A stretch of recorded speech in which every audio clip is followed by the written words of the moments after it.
ঊনবিংশ শতাব্দীর শেষ প্রান্তে এক পরাধীন ভারতবর্ষ থেকে উঠে এসেছিলেন এক সন্ন্যাসী।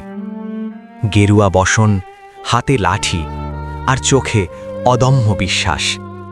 এই যাত্রা ছিল না শুধু একটি মানুষের, এই যাত্রা ছিল একটি সভ্যতার আত্মসম্মান রক্ষার। সূর্য তখন অস্ত যাচ্ছিল ভারতের নদী তীরে, কিন্তু তার চোখে ছিল নতুন ভোরের প্রতিশ্রুতি। দীর্ঘ সমুদ্র পেরিয়ে তিনি পৌঁছালেন শিকাগো শহরে। 1893 সাল, বিশ্ব ধর্ম মহাসভা, বিশাল সভাঘর, বিশ্বের শ্রেষ্ঠ চিন্তাবিদেরা উপস্থিত। আর সেই মঞ্চে উঠে দাঁড়ালেন এক ভারতীয় সন্ন্যাসী। তিনি বললেন, sisters and brothers of America.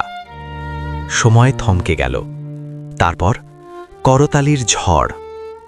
তিনি বললেন, ভারত কোনো ছোট দেশ নয়, ভারত একটি সভ্যতা, যে সভ্যতা মানবতাকে এক করে।